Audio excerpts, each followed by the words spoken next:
Hi, hello friends. Welcome back to our channel. I'm your tutor Chetan. Today I'm going to discuss one of the most important concept, that is advanced reported speech with the 20 toughest MCQ. Toughest MCQ.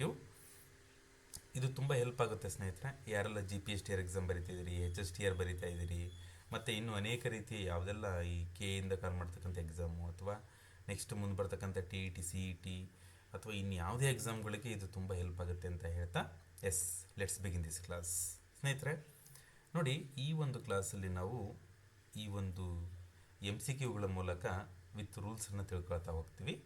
S, ಏನೇ doubts ಇದ್ರೂ ಕೂಡ comment ಬಾಕ್ಸಲ್ಲಿ ಹಾಕಿ, ನಾನು ನಿಮಗೆ ಅದಕ್ಕೆ reply ಮಾಡ್ತೀನಿ. Okay, yes. The first question is, choose the correct indirect speech. He said, I have been waiting for you for 2 hours ಅಂತ ಹೇಳ್ತಾನೆ. ನೋಡಿ, ಯಾರು ಹೇಳ್ತಾರೆ ಅಂತ ಹೇಳಿದ್ರೆ, ಒಬ್ಬ ವ್ಯಕ್ತಿ ಹೇಳ್ತಾನೆ, ಹಿ ಸೆಡ್ ಅಂತೇಳಿ. He said, I have been waiting for you for 2 hours ಅಂತೇಳಿ. ಸ್ನೇಹಿತರೆ, ಇಲ್ಲಿ ನಾವೇನು ಮಾಡಬೇಕು ಅಂತ ಹೇಳಿದ್ರೆ, ಇದು ಯಾವ ಟೆನ್ಸಲ್ಲಿದೆ ಅಂತೇಳಿ ನೋಡ್ಕೋಬೇಕು. ಐ ಹ್ಯಾವ್ ಬೀನ್ ವೇಟಿಂಗ್ ಅಂತೇಳಿ ಇದು ಯಾವ ಟೆನ್ಸಲ್ಲಿದೆ ಅಂತ ಹೇಳಿದ್ರೆ, ಪ್ರೆಸೆಂಟ್ ಪರ್ಫೆಕ್ಟ್ ಕಂಟಿನ್ಯೂಸ್ ಟೆನ್ಸಲ್ಲಿದೆ. ಇದನ್ನು ನಾವು ಪಾಸ್ಟ್ ಪರ್ಫೆಕ್ಟ್ ಕಂಟಿನ್ಯೂಸ್ ಟೆನ್ಸಿಗೆ ಕನ್ವರ್ಟ್ ಮಾಡಬೇಕು. ಒಂದು.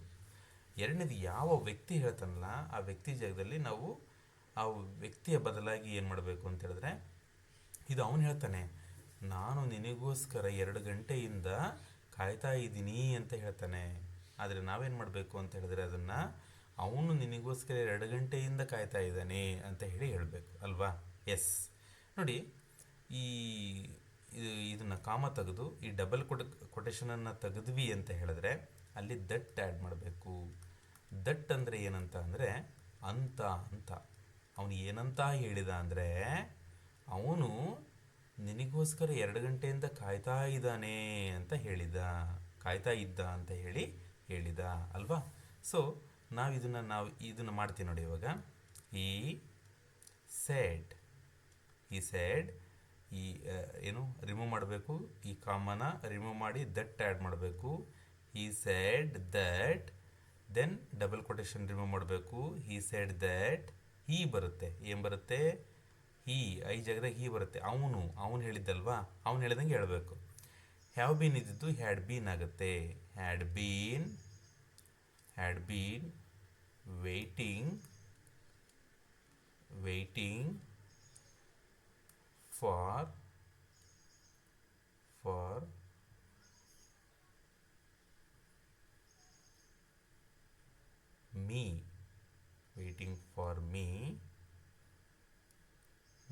For me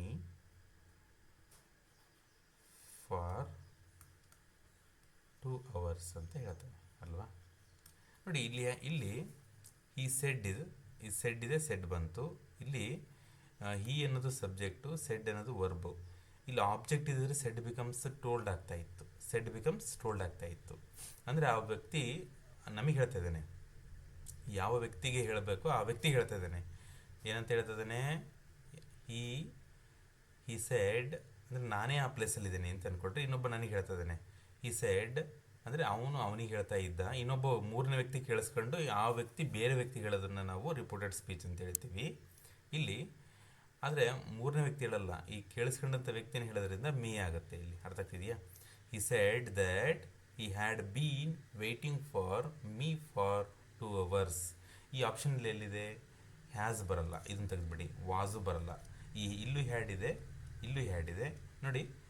he had been, ಇಲ್ಲಿ ಬೀನ್ ಇದೆ, ಇಲ್ಲಿ ಬೀನ್ ಇಲ್ಲ. ಸೊ ಇದು option correct. A1 is correct answer ಅಂತ ಹೇಳ್ಬೋದು. ನೋಡಿ, ಆನ್ಸರ್ ಏನು ಅಂತ ಹೇಳಿದ್ರೆ, a present perfect continuous changes.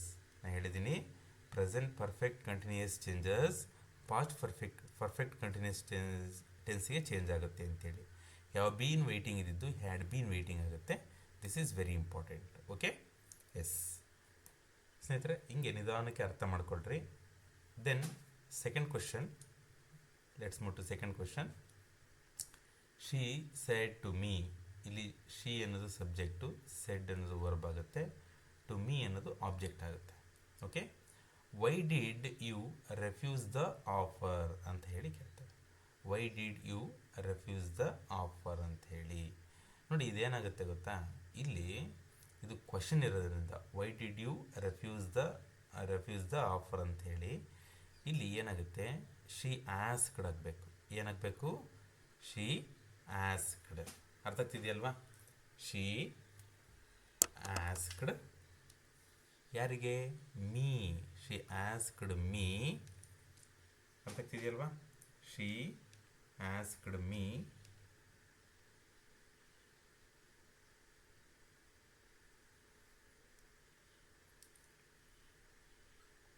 ನೋಡಿ, ಶಿ ಆಸ್ಕ್ಡ್ ಮೀ ಆಯಿತಾ. ಇಲ್ಲಿ ನಾವು ಇದು ಅಸರ್ಟಿವ್ ಸೆಂಟೆನ್ಸ್ ಆಗಿರೋದ್ರಿಂದ, ಈ ಒಂದು ಸೆಂಟೆನ್ಸು ಅಸರ್ಟಿವ್ ಸೆಂಟೆನ್ಸ್ ಆಗಿರೋದ್ರಿಂದ ದಟ್ ಆ್ಯಡ್ ಮಾಡಿದ್ವಿ. ನಾವು ಸೆಂಟೆನ್ಸ್ ಪ್ಯಾಟರ್ನಲ್ಲಿ ನಾವು ತಿಳ್ಕೋಬೇಕು, ಒಂದು ಟೆನ್ಸಸ್ಸನ್ನು ನೋಡ್ಕೋಬೇಕು, ಮತ್ತು whether the sentence is assertive or imperative or exclamatory or interrogative sentence or optative sentence ಅಂತ ಸೆಂಟೆನ್ಸ್ ಪ್ಯಾಟರ್ನ್ ಕೂಡ ನೋಡ್ಕೋಬೇಕಾಗತ್ತೆ ನಾವು. ಯಾಕೆ ಅಂತ ಹೇಳಿದ್ರೆ ಲಿಂಕರ್ನ ಹಾಕಕ್ಕೆ, ಇಲ್ಲಿ ದಟ್ ಹಾಕಿದ್ದೀವಲ್ಲ ಈ ರೀತಿ ನಾವು ಹಾಕೋಕ್ಕೆ ಹುಡುಕಬೇಕು. ಆದರೆ ಈ ಸೆಕೆಂಡ್ ಕ್ವಶನ್ ಏನಪ್ಪ ಅಂತ ಹೇಳಿದ್ರೆ, this question it belongs to WH question.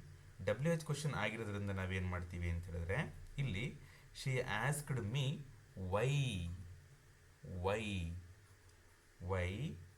I had.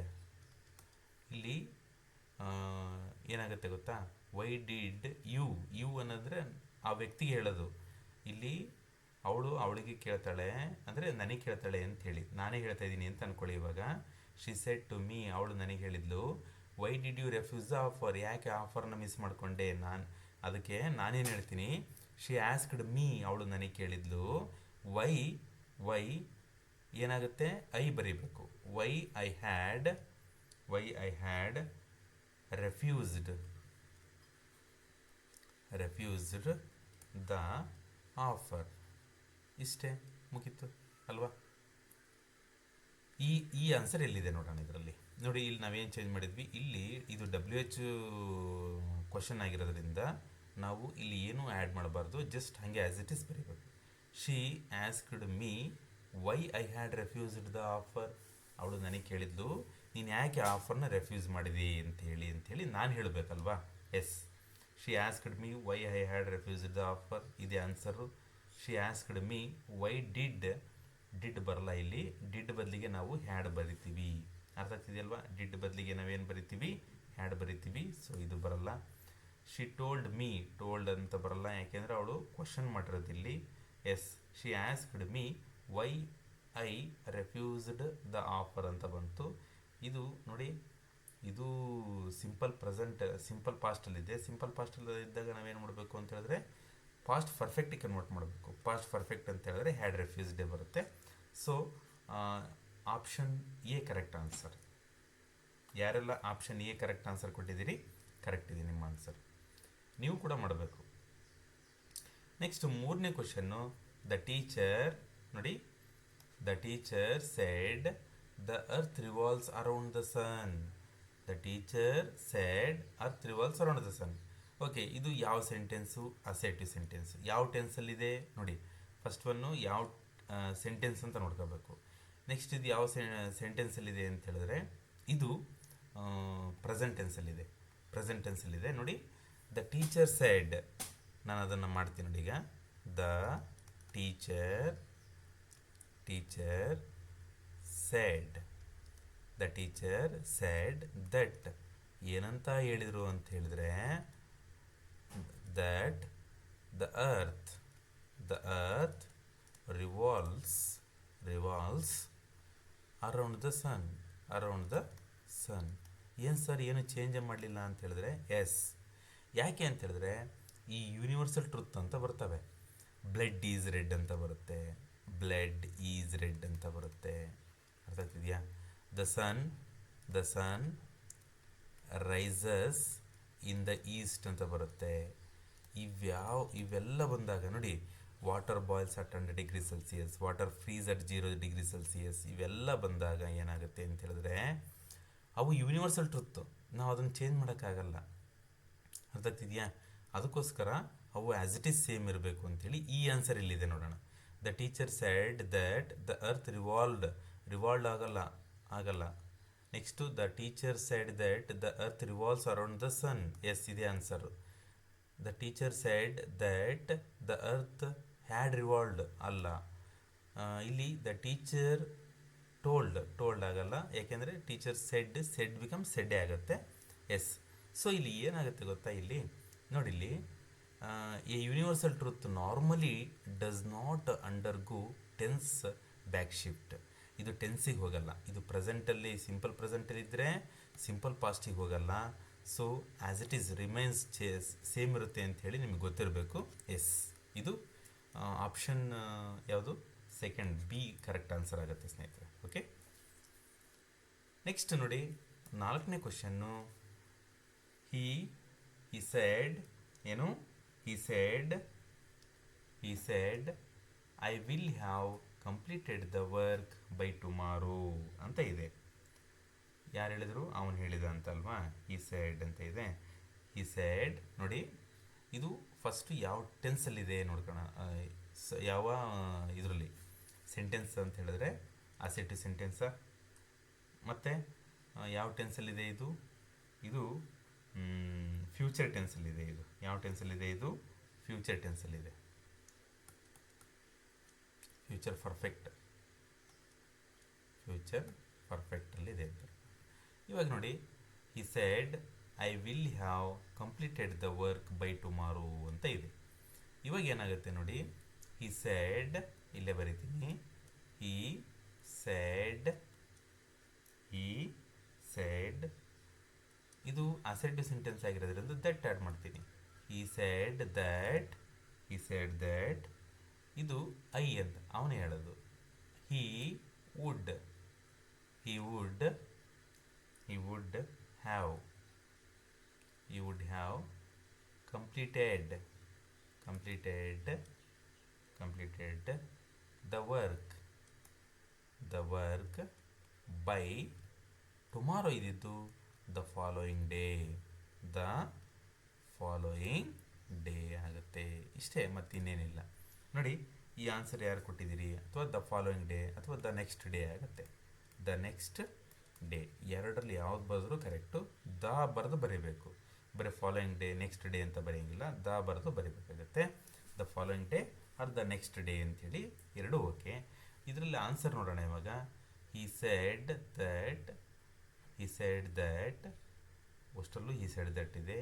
he would, will ಇದು ತೆಗೆದುಬಿಡೋಣ, ಹ್ಯಾಡ್ ಇದು ತೆಗೆಯೋಣ, ವುಡ್ ಎರಡಿದೆ, ವುಡ್ ಹ್ಯಾವ್ ಬರಲ್ಲ, ವುಡ್ ಹ್ಯಾವ್ ಬರುತ್ತೆ, ಇದಲ್ಲ. So option 1 correct answer. ನೋಡಿ, he said that he would have completed the work by the next day or by the following day ಅಂತ ಹೇಳಿ ಬರೀಬೋದು. This is correct answer. ಯಾರೆಲ್ಲ ಈ 4ನೇ ಕ್ವಶನಿಗೆ ಈ ಆನ್ಸರ್ ಮಾಡಿದ್ದೀರಿ, ಕರೆಕ್ಟ್ ಇದೆ ಸ್ನೇಹಿತರೆ. ನೆಕ್ಸ್ಟು 5ನೇ ಕ್ವಶನಿಗೆ ಹೋಗೋಣ ನಾವಿವಾಗ. The officer said to clerk. Officer ಕ್ಲರ್ಕಿಗೆ ಹೇಳ್ತಾನೆ, ಏನಂತ ಹೇಳ್ತಾನೆ ಅಂದರೆ, do not disclose this information ಅಂತ ಹೇಳ್ತಾನೆ. ಈ ಮಾಹಿತಿನ ಎಲ್ಲೂ ಬಿಟ್ಕೊಡ್ಬೇಡ ಅಂತ ಹೇಳಿ ಹೇಳ್ತಾನೆ. ನೋಡಿ, ಈ ಒಂದು ನೆಗೆಟಿವ್ ಇಂಪರೇಟಿವ್ ಸೆಂಟೆನ್ಸ್ ಇದು. Imperative sentence negative imperative sentence. ನಾವೇನು ಮಾಡಬೇಕು ನೋಡಿ,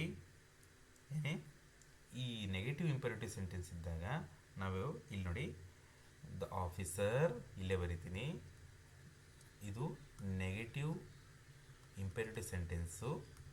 ಅದಕ್ಕೆ negative imperative sentence. Imperative sentence ಇದ್ದಾಗ ಟು ಅಂತ ಹೇಳಿ ಲಿಂಕರ್ನ ಆ್ಯಡ್ ಮಾಡಬೇಕು. ಇದು ಗೊತ್ತಿರಬೇಕು ನಿಮಗೆ. ಎಸ್, ದ ಆಫೀಸರ್ ಏನು ಮಾಡ್ತಾನೆ, ಅವನು ಆಫೀಸರ್ ಅಲ್ವಾ, ಅವನು ಏನು ಮಾಡ್ತಾನೆ, do not disclose this information ಅಂತ ಹೇಳಿ ಆರ್ಡರ್ಡ್ ಮಾಡ್ತಾನೆ. ಏನು ಮಾಡ್ತಾನೆ, ಆರ್ಡರ್ಡ್. ಆಫೀಸರ್ ಅಲ್ವಾ ಅವನು, ಅದಕ್ಕೋಸ್ಕರ ಆರ್ಡರ್ಡ್ ದ ಕ್ಲರ್ಕ್. ಯಾರಿಗೆ, ಕ್ಲರ್ಕಿಗೆ. ಯಾಕೆಂದರೆ ಅವ್ರಿಗಿಂತ ಕೆಳಗಿರ್ತಕ್ಕಂಥ ಒಬ್ಬ ನೌಕರರ. ಅದಕ್ಕೋಸ್ಕರ ಅವನೇನು ಮಾಡ್ತಾನೆ, ಆರ್ಡರ್ ಮಾಡ್ತಾನೆ.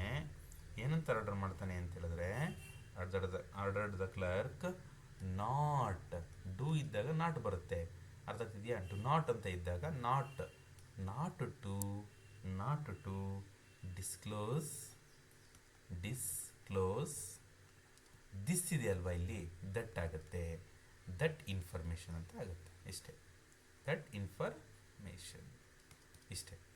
The officer ordered the clerk not to disclose this, it becomes that information ಅಂತ ಹೇಳಿ ಆಗುತ್ತೆ. ಸೊ ಆಪ್ಷನಲ್ಲಿದೆ the officer told the clerk do not that information, ಇದೆ ಆನ್ಸರು. ಅರ್ಥ ಆಗ್ತಿದೆಯಲ್ವಾ? ಇವ್ಯಾವು ಕೂಡ ಅಲ್ಲ. Okay, S. ನೆಕ್ಸ್ಟು 6ನೇ ಕ್ವಶನಿಗೆ ಬಂದ್ವಿ ಅಂತ ಹೇಳಿದ್ರೆ ನೋಡಿ, ಇಲ್ಲಿ ಹಿ ಸೆಡ್ ಟು ಮೀ, ಅವನು ನನಗೆ ಹೇಳಿದ, could you lend me your dictionary, could you lend me your dictionary. ನೋಡಿ, ಇದು ಯಾವ ಸೆಂಟೆನ್ಸು ಅಂಥೇಳಿ ನಾವು ಅರ್ಥ ಮಾಡ್ಕೋಬೇಕು. ಇದು ಕೂಡ ಇಂಪೆರೇಟಿವ್ ಸೆಂಟೆನ್ಸ್ ಆಗುತ್ತೆ, ಯಾಕೆಂದರೆ ರಿಕ್ವೆಸ್ಟ್ ಮಾಡ್ಕೊಳ್ಳೋದು ಕುಡ್ ಅಂತ ಬಂದಿದೆ. ಈ ವರ್ಬಿಂದ ಸ್ಟಾರ್ಟ್ ಆದರೆ ಅದನ್ನು ಇಂಪೆರೇಟಿವ್ ಸೆಂಟೆನ್ಸ್ ಅಂತ ಹೇಳಿ ಕರಿಬೇಕು. ಆದರೆ ಇದು ಯಾವುದು ಅಂತ ಹೇಳಿದ್ರೆ ಇಲ್ಲಿ ಕ್ವಶನ್ ಮಾರ್ಕ್ ಇದೆ, ಇಂಪೆರೇಟಿವ್ ಸೆಂಟೆನ್ಸ್ ಅಲ್ಲ ಇದು. ಇದು ಇಂಟ್ರಾಗೇಟಿವ್ ಸೆಂಟೆನ್ಸಲ್ಲಿ ಏನಾಗುತ್ತೆ ಅಂತ ಹೇಳಿದ್ರೆ yes or no type question ಇದು. Yes or no type question ಇದ್ದಾಗ ನಾವು ಇಫ್ ಅಥವಾ ವೆದರ್ನ ಯೂಸ್ ಮಾಡ್ತೀವಿ, ಇಫ್ ಅಥವಾ ವೆದರ್ನ ಯೂಸ್ ಮಾಡ್ತೀವಿ. ಇದು ಗೊತ್ತಿರಬೇಕು ನಮಗೆ, ಇಫ್ ಆರ್ ಯೂಸ್ ಮಾಡ್ಬೋದು ಅಥವಾ ವೆದರ್ ಆರ್ ಯೂಸ್ ಮಾಡ್ಬೋದು ಅಂಥೇಳಿ. Okay, he said to me, ಇದೇನಾಗುತ್ತೆ ನೋಡಿ, ಹಿ ಸೆಡ್ ಟು ಮೀ ಇದ್ದಿದ್ದು ಇದು ಕ್ವಶನ್ ಆಗಿರೋದ್ರಿಂದ ಆಸ್ಕ್ಡ್ ಆಗುತ್ತೆ. ಈ ಆಸ್ಕ್ಡ್ ಮೀ ಇಫ್ ಅಥವಾ ವೆದರ್ ಬರುತ್ತೆ.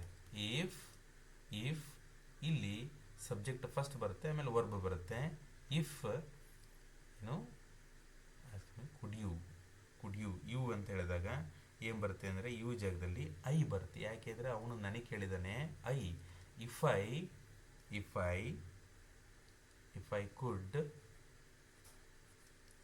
ಐ ಕುಡ್ ಲೆಂಡ್ ಹಿಮ್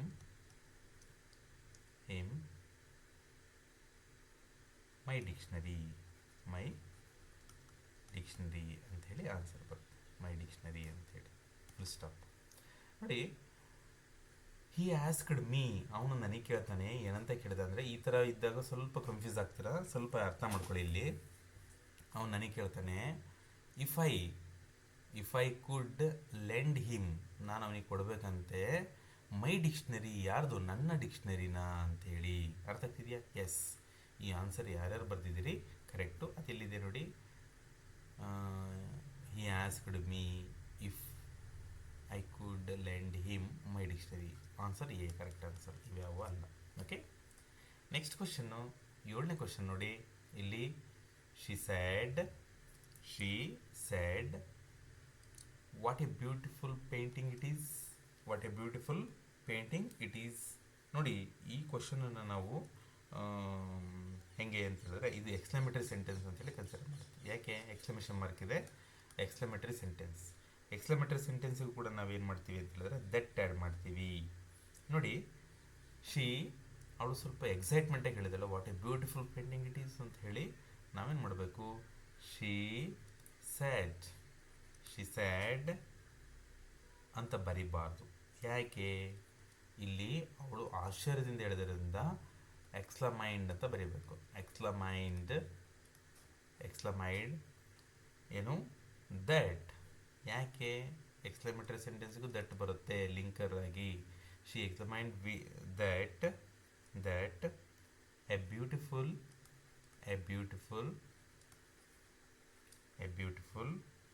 ಏನಾಗುತ್ತೆ? ಬ್ಯೂಟಿಫುಲ್ ಇಟ್ ವಾಸ್ ಬರಬೇಕಿಲ್ಲಿ. ಇಟ್ ವಾಸ್ ಎ ಬ್ಯೂಟಿಫುಲ್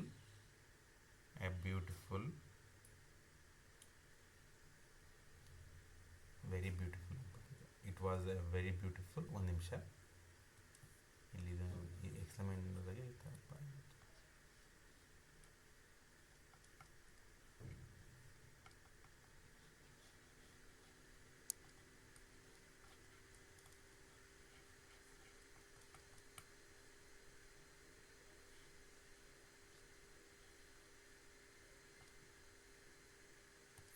ನೋಡಿ, ಬರಿತೀನಿ ಇವಾಗ.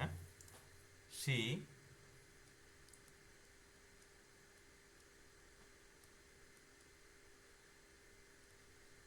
ಎಕ್ಸ್ಕ್ಲಮೈಡ್ that ದಟ್ ಅಂತ ಹೇಳಿ ಎಕ್ಸ್ಕ್ಲಮೇಟರಿ ಸೆಂಟೆನ್ಸಿಗೆ ಬರಿತೀವಿ. ನೋಡಿ ಇಲ್ಲಿ ಏನಾಗುತ್ತೆ ಅಂತ ಹೇಳಿದ್ರೆ, ಇದು ಆ ಪೇಂಟಿಂಗ್ ಬಗ್ಗೆ ಹೇಳಿರೋದ್ರಿಂದ ಫಸ್ಟ್ ನಾವೇನು ಮಾಡಬೇಕು, ಇಟ್ ತಗೋಬೇಕು. ಇಟ್ ವಾಸ್, ಈಜಿದ್ದು ವಾಸ್ ಆಗುತ್ತೆ. It was a very beautiful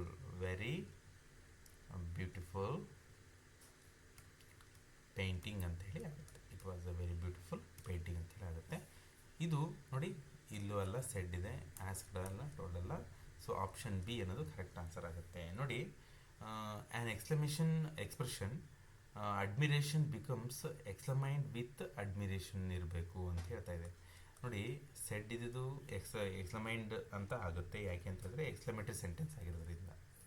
next 8ನೇದು ನೋಡಿ, ಇಲ್ಲಿ the captain said hurrah we have won the match.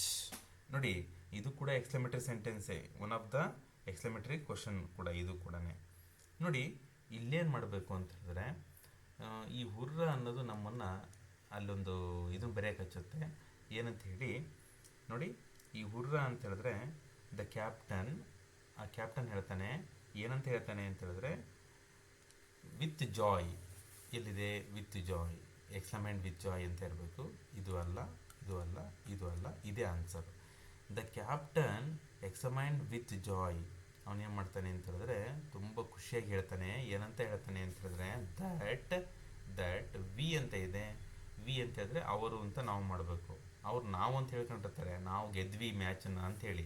ನಾವು ಅವ್ರು ಗೆದ್ದರು ಅಂತ ಹೇಳಬೇಕಾದಾಗ that they had won the match, ಅವರು ಮ್ಯಾಚನ್ನು ಗೆದ್ದರು ಅಂಥೇಳಿ ಹೇಳಿದಂಗೆ. ಸೊ ಆಪ್ಷನ್ ಎ ಅನ್ನೋದು ಕರೆಕ್ಟ್ ಆನ್ಸರ್ ಆಗುತ್ತೆ. ಓಕೆ, ನೆಕ್ಸ್ಟ್ 9ನೇ ಕ್ವಶನ್ ನೋಡಿ. He said alas I have lost my wallet ಅಂತ ಇದೆ. ನೋಡಿ, ಇಲ್ಲಿ ಅಲಾಸ್ ಅಂತ ಹೇಳಿದ್ರೆ ಪೇಯ್ನಿಂದ ಹೇಳೋದು ಅಂತೇಳಿ ಅರ್ಥ ಆಗ್ತಿದೆಯಾ? ಇದಕ್ಕೆ ನಾವೇನು ಮಾಡೋಕ್ಕಪ್ಪ ಅಂತ, ಇದು ಕೂಡ ಎಕ್ಸ್ಕ್ಲಮೇಟರಿ ಸೆಂಟೆನ್ಸ್ ಆಗುತ್ತೆ. ಇದು ಕೂಡ ಎಕ್ಸ್ಕ್ಲಮೇಟರಿ ಸೆಂಟೆನ್ಸೇ ಆಗುತ್ತೆ. ನಾವೇನು ಮಾಡಬೇಕು ಅಂತ ಹೇಳಿದ್ರೆ, ಇಲ್ಲಿ ಅವನು ದುಃಖದಿಂದ ಹೇಳೋದು. ಇದು ನೋವು ದುಃಖದಿಂದ ಹೇಳೋದ್ರಿಂದ ಜಾಯ್ ಬರೋಲ್ಲ, ಮತ್ತು ಸ್ಯಾಡ್ಲಿ ಅಲ್ಲ, ಎಕ್ಸ್ಕ್ಲಮೇಂಟ್ ಅಷ್ಟೇ ಅಲ್ಲ, ವಿತ್ ನೋವಿಂದ ಹೇಳ್ತಾನೆ. ಈ exclaimed with sorrow that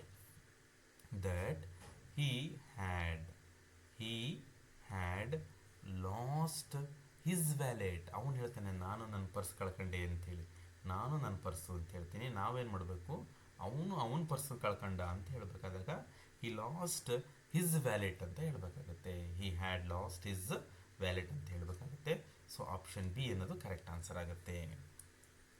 next ಈ 10ನೇ ಕ್ವಶನ್ ನೋಡಿ, ತುಂಬ ಸ್ವಲ್ಪ ಟ್ರಿಕ್ಕಿ ಆಗಿದೆ. ಯಾಕೆ ಅಂತ ಹೇಳ್ತೀನಿ. ಈ 10ನೇ ಕ್ವಶನಲ್ಲಿ ನಾವು ಏನು ಮಾಡ್ತೀವಿ ಅಂತ ಹೇಳಿದ್ರೆ, ನೋಡಿ ಇಲ್ಲಿ ಲೆಟರ್ಸ್ ಅಂತ ಬಂದಿದೆ. ಲೆಟರ್ಸ್ ಅಂತ ಬಂದಾಗ ನಾವು ಇದನ್ನು ಹೆಂಗೆ ಕನ್ವರ್ಟ್ ಮಾಡಬೇಕು ಅನ್ನೋದು ಇಲ್ಲಿ ದೊಡ್ಡ ಇದು. Mother said to me let us go for a walk. ನಾವೇನು ಮಾಡಬೇಕು, ಇದನ್ನು ನೋಡಿ, ಮದರ್ ಇಲ್ಲಿ ಏನು ಮಾಡ್ತಾಳೆ, ಲೆಟರ್ಸ್ ಅಂತ ಹೇಳ್ತಾಳೆ. ಲೆಟರ್ಸ್ ಅಂತ ಹೇಳಿದ್ರೆ ಟೋಲ್ಡ್ ಹೇಳೋದಷ್ಟೇ ಅಲ್ಲ, ಮಾಡೋಂಥ ಅನ್ನಂಗೆ ಆದಂಗೆ ಆಗುತ್ತೆ. ಇದು ಟೋಲ್ಡ್ ಬರೆದ್ರೆ ಆರ್ಡರ್ಡ್ ಮಾಡಲ್ಲ, ಆಸ್ಕ್ಡ್ ಅಲ್ಲ, ಸಜೆಸ್ಟೆಡ್ ಅಂತ ಹೇಳಿದ್ರೆ ಅವಳು ಕೂಡ ಅದರಲ್ಲಿ ಭಾಗಿಯಾಗ್ತಾಳೆ ಅನ್ನೋದಕ್ಕೋಸ್ಕರ ಇದನ್ನು ಹೇಳ್ತಾಳೆ. Mother suggested that we should go for a walk ಅಂಥೇಳಿ. We should go for a walk. Sir ಎಲ್ಲಿದೆ ಸರ್ ಶುಡ್ ಅಂತ ಹೇಳಿದ್ರೆ, ಲೆಟ್ ಅಂತ ಬಂದಾಗ ಇಟ್ ಬಿಕಮ್ಸ್ ಶುಡ್ ಆಗುತ್ತೆ, ನೆನಪಿರಲಿ. ಇಲ್ಲಿ ನೋಡಿ, ಲೆಟರ್ಸ್ ಪ್ಲಸ್ V1 ಇದ್ದಾಗ when suggesting A joint activity, ಅಂದರೆ ಜೊತೆಗೆ ನಾವು ಮಾಡ್ತೀವಿ ಅಂತ ಹೇಳಿದಾಗ ಇಟ್ ಬಿಕಮ್ಸ್ ಸಜೆಸ್ಟೆಡ್ ಆಗುತ್ತೆ, ಅಥವಾ ಪ್ರಪೋಸ್ಡ್ ಅಂತ ಆಗುತ್ತೆ. ಇಲ್ಲಿ ಪ್ರಪೋಸ್ಡ್ ಇಲ್ಲ ಆನ್ಸರು. ಸೊ ಸಜೆಸ್ಟೆಡನ್ನು ನಾವು ಪಿಕ್ ಮಾಡಬೇಕಾಗತ್ತೆ. ಇದು ಗೊತ್ತಿರಬೇಕು ನಮಗೆ. ಓಕೆ, ನೆಕ್ಸ್ಟು 11ನೇ ಕ್ವಶನ್ ನೋಡಿ.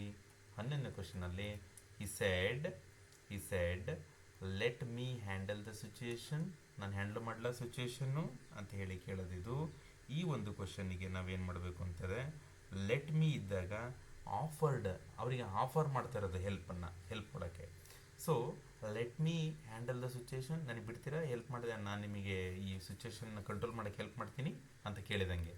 ಆವಾಗ ಸಜೆಸ್ಟೆಡ್ ಅಲ್ಲ, ರಿಕ್ವೆಸ್ಟೆಡ್ ಅಲ್ಲ, ಆರ್ಡರ್ಡ್ ಅಲ್ಲ, ಇಟ್ ಈಸ್ ಆಫರ್ಡ್. ಈ offered to handle the situation. Just ನೋಡಿ ಎಷ್ಟು ಸಿಂಪಲ್ ಆಗಿದೆ ಅಂತ ಹೇಳಿದ್ರೆ, ಇದು ಟಫೆಸ್ಟ್ ಎಮ್ ಸಿ ಕ್ಯೂಗಳಿವು. ಅರ್ಥ ಆಗ್ತಿದೆಯಾ? ಒಂದು ಕಡೆ ನೋಟ್ಸ್ ಮಾಡ್ಕೊಳ್ಳಿ. ಯಾಕೆಂತ ಹೇಳಿದ್ರೆ ಎಕ್ಸಾಮಿಗೆ ಈ ಥರದ್ದು ಕೇಳೋ ಚಾನ್ಸಸ್ಸು ತುಂಬ ಇದೆ, ಪಾಸಿಬಿಲಿಟಿ ತುಂಬ ಇರೋದ್ರಿಂದ. ಸೊ ನಾನೇನು ಮಾಡ್ತಾಯಿದ್ದೀನಿ, ಈ ಥರ ಟಫೆಸ್ಟ್ ಕ್ವಶನ್ಗಳನ್ನು ನಿಮಗೆ ಎಕ್ಸ್ಪ್ಲೇನ್ ಮಾಡ್ತಾಯಿದ್ದೀನಿ. ಓಕೆ, ನೆಕ್ಸ್ಟು ಅದ್ರದ್ದು ಎಕ್ಸ್ಪ್ರೆಷನ್ ಇಲ್ಲದೆ ಕೆಳಗಿರುತ್ತೆ ಆನ್ಸರು ನೋಡಿ. She said to me, sorry, she said to him, she said to him ಏನು, may I use your phone ಅಂತ ಕೇಳ್ತಾರೆ. ಇದು ಏನಾಗುತ್ತೆ ಅಂತ ಹೇಳಿದ್ರೆ, ಇದು ಇಲ್ಲಿ ಪರ್ಮಿಷನ್ ಕೇಳ್ತಾ ಇದ್ದಾಳೆ, may I use your phone ಅಂತ ಹೇಳಿ. ನಾವೇನು ಮಾಡಬೇಕು, ಇಲ್ಲಿ ಅವಳು ಕೇಳ್ತಾ ಇದ್ದಾಳಲ್ವಾ, ಶಿ ಆಸ್ಕ್ಡ್ ಆಗಬೇಕು. ಆಸ್ಕ್ಡ್ ಎರಡಿದೆ. ನಾವೇನು ಮಾಡಬೇಕು, ಮತ್ತೆ ನೆಕ್ಸ್ಟು ಮುಂದಕ್ಕೆ ಹೋಗ್ಬೇಕು. ಹಂಗೆ asked, she asked him if she might, may ಇದ್ದಿದ್ದು ಮೈಟ್ ಆಗುತ್ತೆ ನೋಡಿ, ಇಲ್ಲಿ ಮೇನೇ ಇದೆ. ಸೊ ಮೈಟ್ ಅನ್ನೋದು ಇದು correct answer. She asked him if she might use his phone. ಅವಳ ಫೋನನ್ನು ಯೂಸ್ ಮಾಡ್ತೀನಿ ಅಂಥೇಳಿ ಕೇಳ್ತಾಳೆ ಅಂಥೇಳಿ ಪರ್ಮಿಷನ್ ಕೇಳಿದ್ರು. ನೆಕ್ಸ್ಟ್ 13ನೇ ಕ್ವಶನ್ ನೋಡಿ. 13ನೇ question, the student said I wish I had studied harder ಅಂಥೇಳಿ ಹೇಳ್ತಾನೆ. ನೋಡಿ, ಈ ವಿಶ್ ಬಂದಾಗ ಏನು ಬರೀಬೇಕು ಅಂತ ಹೇಳಿದ್ರೆ, ಇಲ್ಲಿ ಏನಾಗುತ್ತೆ ಅಂತ ಹೇಳಿದ್ರೆ, ವಿಶ್ ಪ್ಲಸ್ ಈ ಪಾಸ್ಟ್ ಪರ್ಫೆಕ್ಟ್ ಎಕ್ಸ್ಪ್ರೆಷನ್ ಇದ್ದಾಗ ಏನಾಗುತ್ತೆ ಅಂತ ಹೇಳಿದ್ರೆ, the main verb shift to wished ಆಗುತ್ತೆ. ಈ ವಿಶ್ ಇದ್ದದ್ದು ವಿಶ್ಡ್ ಆಗುತ್ತೆ. ಓಕೆ, ಇಲ್ಲಿ ವಿಶಸ್ ಅಂತ ಇದೆ, ಇಲ್ಲಿ ಏನೂ ಇಲ್ಲ. ಸೊ ಇವೆರಡರಲ್ಲಿ ಕಾಂಪಿಟೇಷನ್ ಬಂತಿವಾಗ. ಈಗ ನಾವೇನು ಮಾಡಬೇಕು ಅಂತ ಹೇಳಿದ್ರೆ, ಹ್ಯಾಡ್ ಇದೆ ಅಲ್ವಾ, ಹ್ಯಾಡ್ ಸ್ಟಡಿಡ್ ಅಂತ ಇದ್ದಿದ್ದು ಏನಾಗುತ್ತೆ ನೋಡಿ, the student said that he wished he had studied ಅಂತ ಆಗುತ್ತೆ. ಹಿ had studied, option 1 correct answer. ಯಾಕೆ ಅಂಥೇಳಿ ಹೇಳಿದ್ದೀನಿ ನಾನು ನಿಮಗೆ. ಏನಾಗುತ್ತೆ ಇಲ್ಲಿ, ದ ಸ್ಟೂಡೆಂಟ್ ಹೇಳ್ತಾರೆ ದಟ್ ಏನಂತ ಅಂದರೆ, he wished he had studied harder ಅಂತ ಹೇಳ್ತಾರೆ ಅಂಥೇಳಿ ಕೆಳಗಿದೆ ನೋಡಿ ಎಕ್ಸ್ಪ್ರೆಷನ್ಸ್. ನೆಕ್ಸ್ಟ್ 14ನೇ ಕ್ವಶನಿಗೆ ಬಂದ್ವಿ ಅಂತ ಹೇಳಿದ್ರೆ, ಈ 14ನೇ ಕ್ವಶನ್ನು ನೋಡಿ. He said to me, if I were you, ನಾನು ಏನಾಗಿದ್ದರೆ, I would accept the offer, ಆ ಒಂದು ಆಫರ್ನ ಅಕ್ಸೆಪ್ಟ್ ಮಾಡ್ಕೊಳ್ತಿದ್ದೆ. ಅರ್ಥ ಆಗ್ತಿದೆಯಾ? ಇಲ್ಲಿ ಏನಾಗುತ್ತೆ ನೋಡಿ, ಈ ಥರ ಇದ್ದಾಗ ಅಡ್ವೈಸ್ಡ್ ಆಗುತ್ತೆ. ಇದು ನಾನು ಏನಾಗಿದ್ದರೆ ಅದನ್ನು ಮಾಡ್ಕೊಳ್ತಿದ್ದೆ. ಇಲ್ಲಿ ಅಡ್ವೈಸ್ಡ್ ಇಲ್ಲ, ಇಲ್ಲೂ ಇಲ್ಲ. So he advised me to accept the offer, just ಇಷ್ಟೇ. ಮತ್ತು ಇದನ್ನು ಐದಿದ್ದು ವರ್ ಇದ್ದದ್ದು ಹ್ಯಾಡ್ ಬೀನ್ ಮಾಡೋದು ಇವೆಲ್ಲ ಅವಶ್ಯಕತೆ ಇಲ್ಲ. Just he said me to accept the offer ಅನ್ನೋದು ಆನ್ಸರ್ ಆಗುತ್ತೆ. ಯಾಕೆ ಅಂತ ಹೇಳಿದ್ರೆ, ಇಲ್ಲಿ ನೋಡ್ರಿ, if I were is standard formula for giving advice. If I were ಅನ್ನೋದು ಇದೊಂದು ಸ್ಟ್ಯಾಂಡರ್ಡ್ ಫಾರ್ಮುಲಾ. ಇಲ್ಲಿದೆ ನೋಡಿ, ದಿಸ್ ಈಸ್ ಅಡ್ವೈಸ್ ಅಂತ ಇದ್ದಾಗ ಅದೇನಾಗುತ್ತೆ, ಇಂಪರೇಟಿವ್ ಸೆಂಟೆನ್ಸಿಗೆ ಬರುತ್ತೆ. ಸೊ ಟು ಅಂತ ಹಾಕ್ಬೇಕಷ್ಟೇ ನಾವು, ಟು ಅಕ್ಸೆಪ್ಟ್ ದ ಆಫರ್ ಅಂತೇಳಿ. ನೆಕ್ಸ್ಟು 15ನೇ ಕ್ವಶನ್ ನೋಡಿ. ಈ 15ನೇ ಕ್ವಶನಲ್ಲಿ ನಾವೇನು ಮಾಡ್ತೀವಿ ಅಂತ ಹೇಳಿದ್ರೆ, the teacher said to the students. Teacher ಮಕ್ಕಳಿಗೆ ಹೇಳ್ತಾರೆ, you must submit your assignments today ಅಂತೇಳಿ. ಅಂದರೆ ಇದೇನಪ್ಪ ಅಂತ ಹೇಳಿದ್ರೆ, ಇಲ್ಲಿ ಟೀಚರ್ ಏನಂತ ಹೇಳ್ತಾರೆ ಅಂತ ಹೇಳಿದ್ರೆ, ಇದು ಒಬ್ಲಿಗೇಷನ್ ಆಗುತ್ತೆ, ಆದರೆ ಒಬೇ ಮಾಡ್ಬೇಕು ನೀವು ಇದನ್ನು ಅಂತ ಹೇಳ್ತಾರೆ. ನಾವೇನು ಮಾಡಬೇಕು ಅಂತ ಹೇಳಿದ್ರೆ, ಇಲ್ಲಿ ಅದನ್ನು ನೋಡಿ, ಬೋತ್ ಇಲ್ಲಿ ಈ ಕಡೆ ನೋಡ್ಕೊಳ್ಳಿ. The teacher told the student,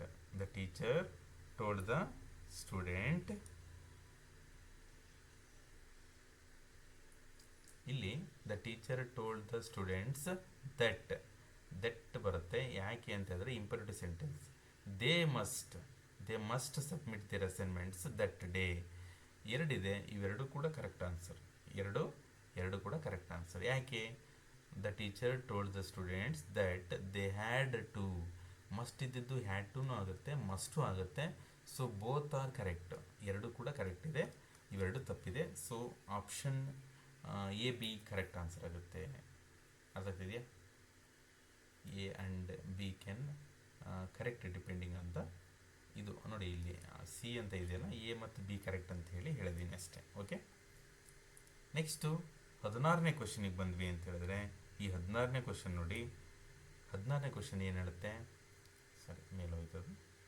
he said I may visit Delhi next week ಅಂತ ಇದೆ.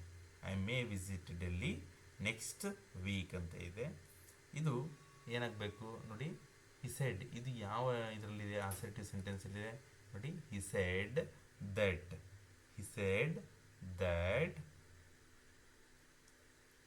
ದಟ್ ಹಿ ಮೈಟ್, ಮೇ ಇದ್ದಿದ್ದು ಮೈಟ್ ಆಗುತ್ತೆ. ಹಿ ಮೈಟ್ ಮೇ ಇದೆ ಮೈಟ್ ಎರಡಿದೆ. He might visit Delhi the following day ಇದೆ. ದ ನೆಕ್ಸ್ಟ್ ಡೇ ಅಂತಲೂ ಇದೆ. ಸರಿ, ಯಾವುದು ಇಲ್ಲಿ ಇಲ್ಲದಕ್ಕೆ ಇದು ಕ್ಯಾನ್ಸಲ್ ಮಾಡಿದ್ವಿ. ಇದು ಕರೆಕ್ಟ್ ಆನ್ಸರ್. ಅರ್ಥ ಆಗ್ತಿದೆಯಾ? ಓಕೆ. ದ ನೆಕ್ಸ್ಟ್ ಡೇ ಅಂತ ಇದ್ದಿದ್ರೆ ಎರಡು ಕರೆಕ್ಟ್ ಆಗ್ತಿತ್ತು. ಅರ್ಥ ಆಗ್ತಿದೆಯಾ? ಬೋತ್ ಆರ್ ಕರೆಕ್ಟ್ ಆಗ್ತಿತ್ತು. 17ನೇ ಕ್ವಶನ್ ನೋಡಿ. 17ನೇ ಕ್ವಶನ್ ಏನಿದೆ, she said to me you had better consult a doctor ಅಂತ ಇದೆ ನೋಡಿ. ಇದು ಅವಳೇನು ಮಾಡ್ತಾಳೆ ಅಂತ ಹೇಳಿದ್ರೆ, ಇಲ್ಲಿ ಅಡ್ವೈಸ್ ಕೊಡ್ತದಾಳೆ, ನೀನು ಇದು ಮಾಡಬೇಕು ಅಂತೇಳಿ. ಟೋಲ್ಡ್ ತೆಗೆದ್ಬಿಡೋಣ, ಆರ್ಡರ್ ತೆಗೆಯೋಣ. ಅಡ್ವೈಸ್ ಎರಡಿದೆ ನೋಡಿ. ಶಿ ಅಡ್ವೈಸ್ಡ್ ಮೀ, ಇದು ಯಾವ ಇದರಲ್ಲಿದೆ, ಯು ಹ್ಯಾಡ್ ಅಂತ ಇದೆ. ಸೊ ಇದು ಅಸರ್ಟಿವ್ ಸೆಂಟೆನ್ಸ್ ಇರೋದ್ರಿಂದ 2 ಬರಲ್ಲ. So option 1 correct answer. She advised me that I had A better consult a doctor ಅಂತ ಹೇಳಿ ಹೇಳ್ತಾಳೆ ಅಂಥೇಳಿ ಇದು ಆನ್ಸರ್. ನೆಕ್ಸ್ಟ್ 18ನೇ ಕ್ವಶನಿಗೆ ಬಂದ್ವಿ ಅಂತ ಹೇಳಿದ್ರೆ, ಈ 18ನೇ ಕ್ವಶನ್ ನೋಡಿ. He shed who has taken my pen he said ನೋಡಿ. ಇದೇನಾಗುತ್ತೆ ಗೊತ್ತಾ, ಇದು ಕೂಡ ಯಾವುದ್ರಲ್ಲಿದೆ, ಇಂಟ್ರಗೇಟಿವ್ ಸೆಂಟೆನ್ಸಲ್ಲಿದೆ. ಇಂಟ್ರಗೇಟಿವ್ ಸೆಂಟೆನ್ಸಲ್ಲಿದ್ದಾಗ ಇದು ಏನಾಗುತ್ತೆ ಗೊತ್ತಾ, ಈ ಆಸ್ಕ್ಡ್ ಅಂತ ಆಗುತ್ತೆ. Asked who had taken his pen ಇದೇ ಕರೆಕ್ಟ್ ಆನ್ಸರು. ಇದು ಅಲ್ಲ. ಟೇಕನ್ ಆಗುತ್ತೆ. ಹ್ಯಾಡ್ ಬಂದಮೇಲೆ ಟುಕ್ಕು ಬರಲ್ಲ, ಇಲ್ಲಿ ಹ್ಯಾಸ್ ಬರಲ್ಲ. ಯಾಕೆಂದರೆ ಹ್ಯಾಸ್ ಇದ್ದಿದ್ದು ಹ್ಯಾಡ್ ಆಗುತ್ತೆ. ಇಲ್ಲೂ ಇದೆ, ಆದರೆ ಟೋಲ್ಡ್ ಅಂತ ಇದೆ. ಇದು ಆಸ್ಕ್ಡ್ ಆಗಬೇಕಷ್ಟೇ. ಓಕೆ, ಇದು WH ಕ್ವಶನ್ ಆಗಿರೋದ್ರಿಂದ. ಎಸ್. 19ನೇ ಕ್ವಶನಿಗೆ ಬಂದ್ವಿ ಅಂತ ಹೇಳಿದ್ರೆ, ದ ಜಡ್ಜ್ ಏನಾಗುತ್ತೆ, the judge said to the accused. Judge ಅಪರಾಧಿಗೆ ಹೇಳ್ತಾರಂತೆ, ಟೆಲ್ ಮಿ ದ ಟ್ರೂತ್ ಅಂತ ಹೇಳಿ. ಇದೇನಾಗುತ್ತೆ ನೋಡಿ, ದ ಜಡ್ಜ್ ಟೋಲ್ಡ್ ಆಗುತ್ತಾ? ಆರ್ಡರ್ ಜಡ್ಜ್ ಅವರು ಹೇಳಲ್ಲ, ಆರ್ಡರ್ ಮಾಡ್ತಾರೆ. ಸೊ ಆರ್ಡರ್ಡ್ ಅನ್ನೋದೇ correct answer. The judge ordered the accused to tell him the truth. ನೀನು ಸತ್ಯ ಹೇಳಪ್ಪ ಅಂತ ಹೇಳಿ ಅವನಿಗೆ ಆರ್ಡರ್ ಮಾಡ್ತಾರೆ. 20ನೇ ಕ್ವಶನ್ ನೋಡಿ.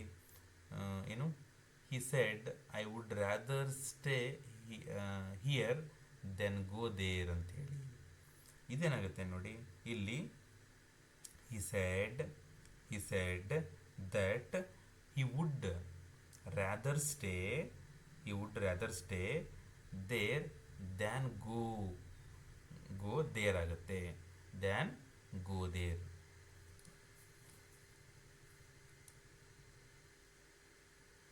ನೋಡಿ, ಇದೆ ಆನ್ಸರ್. B1 ಆನ್ಸರ್ ಕರೆಕ್ಟ್ ಆಗುತ್ತೆ. ಸ್ನೇಹಿತರೆ, ಇದಿಷ್ಟು ಕೂಡ ಒಂದು ಕ್ಲೀನಾಗಿ ನೋಟ್ಸ್ ಮಾಡ್ಕೊಂಡು ಓದಿ. ಅರ್ಥ ಆಗ್ತಿದೆಯಾ? ತುಂಬ ಟಫೆಸ್ಟು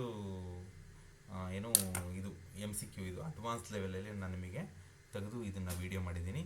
ಏನೇ ಡೌಟ್ಸ್ ಇದ್ದರೂ ಕೂಡ ಕಮೆಂಟ್ ಬಾಕ್ಸಲ್ಲಿ ಹಾಕಿ. ನಾನು ನಿಮ್ಮ ಜೊತೆ ಸದಾ ಟಚಲ್ಲಿ ಇರ್ತೀನಿ ಅಂತ ಹೇಳ್ತಾ, ಚೆನ್ನಾಗಿ ಓದ್ಕೊಳ್ಳಿ. ಎಕ್ಸಾಮು ತುಂಬ ಹತ್ತಿರ ಇದೆ. All the best for your examination ಅಂತ ಹೇಳ್ತಾ